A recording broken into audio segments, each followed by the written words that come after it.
Ayun, sikat ngayon itong si Arjo Atayde, no? At kinu-question na kasi kaya naman ito nasama dito sa ano kasi isa ito sa yung tatay nito o siya yung pinangalanan na binibigyan nitong si Diskaya, no? At siyempre tumatanggi ito pero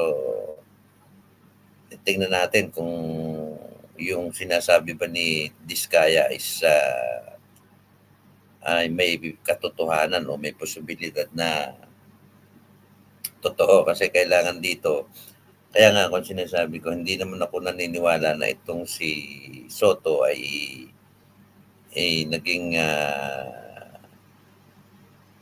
Senate President para maliwanagan talaga kung ano yung kung sino yung totoong pasimuno sa nakawan. Kasi parang dinidiscredit nila ito si ginamit pa nga si Vico Soto dito doon sa pag-discredit dito kay Diskaya sapagkat itong si Arjo at ito si Arjo, no, at ito si Maine Mendoza. Alam naman natin na si Maine Mendoza ay talent doon sa Itbulaga, no, at ito si Arjo Atayde is inaanak nitong si Romualdez at inaanak nitong si aso ni Romualdez na si Tito Escalera. Ito, pakinggan natin to. Ito, foreign trip. Representative Arjo Atayde, simula nang maupo sa pwesto, saan-saan nga bang mga bansa nakalibot ang kongresista? Saan nga bang bansa nakalibot ang mga kontratista? Pahiram muna ng video nyo, bilyonaryo ha. Alamin sa agenda report ni Joan Manalo. Ito, tingnan mo ha. Ito'y artista ito, no? Huwag niyo sasabihin na kayo ay yumaman sa pagiging artista at ang nanay din nito ay artista na second class, kumbaga sa mga supporting role, hindi naman ito supporting role lang. At ang tatay nito ay isang nasabit sa kidnapping, no? Kumbaga walang kakayahan. Kung halimbawa itong si Arjo, no, siyempre nag-artista ito, kung sasabihin niyan doon galing yung pera, malabo yon, ano. Kung sasabihin naman niya sa tatay niya, parang malabo din yon. Kung sasabihin naman niya sa nanay niya, parang malabo rin yon. Pero buhat ng maging kongresista ito yung nangyari sa buhay niya.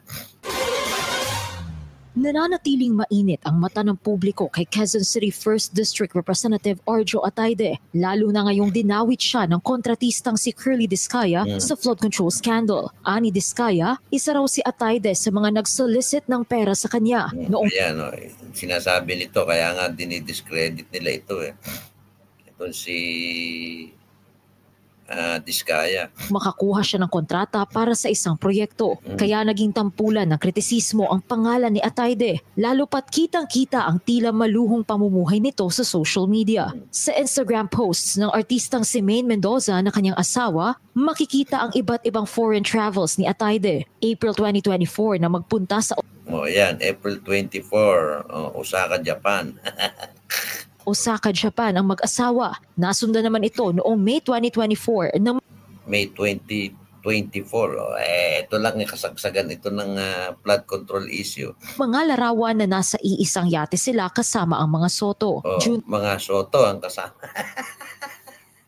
2024 naman nang mag-post si Mendoza ng isang larawan na naka-scuba diving gear sila at sakay din ng isang yate. At noong July 2024 ay nasa Greece ang mag-asawa. Sunod-sunod naman ang naging foreign trip ng dalawa noong August 2024 mula Switzerland, Antwerp, Florence, Italy at muli sa Greece. Noong November 2024 naman ay nagpunta ulit sa Japan sina Atayde at Mendoza. Alang yakap, ano yung pakyut mo?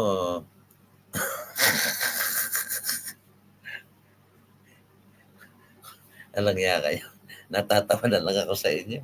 Ang sarap yung pagtatadyakan Ang travels ng mag-asawa, halos kasabay rin ng mga bagyo at pagbaha sa bansa. July 2024 na binalitang binaha ang ilang bahagi ng Barangay Santo Domingo at NS Amoranto na bahagi ng Quezon City 1st Congressional District. At noong pumunta August this year ang BNC sa Barangay San Antonio na bahagi rin ng QC 1st District ay matinding. Ayan, no? Di ba?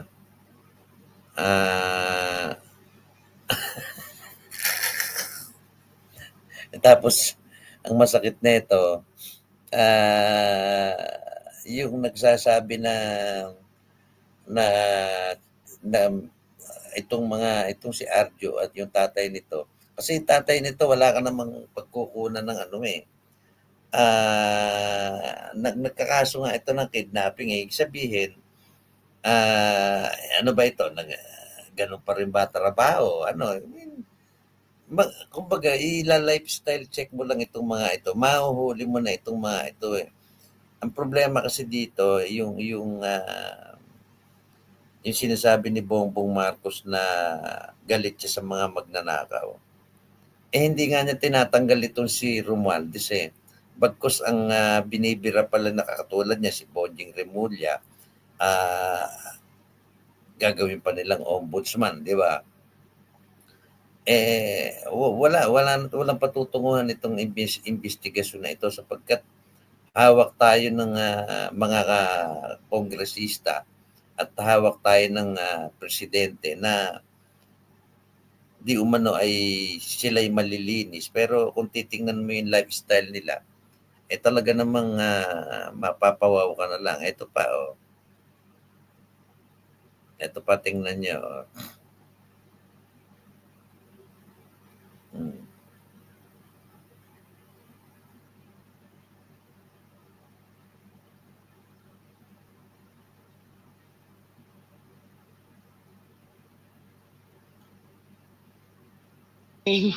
Luto na kayo ng almusal. Tutulog naman ako. Ito po yung bahay namin dito sa Cannes. Ito po yung nakatira ngayon. Wow! At Taide Family House in France. Di ba? I mean, France ito. Ng Team Topak. Ito po yung view namin. Good morning. Pati si Lorna Tolentino. Dati, alalay mo lang ito si Silvio Sanchez. Ngayon, parang ikaw na alalay, Lorna Tolentino. Hindi ka kasi nag-asawa nag-anak ng mababait kasi anak nito, hindi nagkongresista. Ang sinasabi ko dito, saan kukuhanin itong mga ito? Yung ganitong kalaking pera. Meron pa nga itong pinagagawang mansion. May sariling beach resorts. May chopper. May sariling yate. Wala namang itong artista na ito. Hindi naman ito sumikat. Character actress ito eh. Hindi naman ito katulad nitong si Lorna Tolentino na talagang magaling na artista at sikat na artista at lead role. Baliktad nga ngayon, parang ang alalay mo na lang ngayon ay si Lorna Tolentino. Si Lorna Tolentino yata ito di ba? I mean, tapos pinagyayabang nyo pa na yung meron kayong bahay sa France, may mga trip nyo. Ano ba naman? Di ba? Pakinggan natin kung gaano kayaman. Yung aming cook, si Alan, ang manager ni RJ. May cook ka pa. Samantalang yung mga Pilipino, wala nang makain. Okay lang naman yung maging mayaman ka. Kaya lang, paano nyo ipapaliwanag yung kayamanan nyo at na-display nyo? Pansinin nyo hindi sila nahihiyang i-display yung kanilang kayamanan at hindi naman nila kayang ipaliwanag. Ako, paniniwala ako dito pag ito ni lifestyle check nyo, itong mga ito, hindi nila maipapaliwanag kung saan galing yung chopper nila, yung yate, yung kanilang beach resort, yung kanilang mansion, yung kanilang trip. yung mga trip-trip na parang buong mundo na yata, yung bahay sa France. Paano nyo ipapaliwanag ngayon yan? Diba? So, sinasabi ko dito, bakit natin tinatalakay ito? Kasi binabanggit yung pangalan niya nung kanyang ama ang kumuha. At itong ama nito ay sumabit ito sa kidnapping nung araw. Sanay ito sa ang mga illegal na gawain. Huwag niya man ang sasabihin hindi dahil sa nakasuhan siya dyan sa kidnapping. Mas matindi yun. What more, itong mangungutong ka lang. Kumbaga, paano mo ngayon ito pasisinungalingan yung sinasabi nito si Diskaya? Diba? So ang mangyayari dito, yung ginagawa ni Bongbong Marcos, yung ginagawa ni Tito Escalera, si School Bukol ng Wambol University, at saka itong si Romualdez at yung independent na yan, ay iyan ay walang walang patutunguhan. Kasi nga bakit?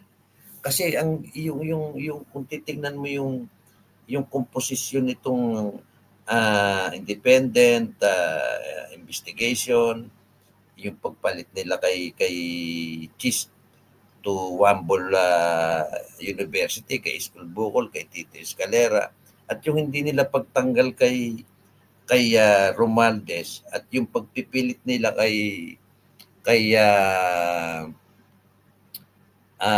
Bonjing Remulla na gawing ombudsman,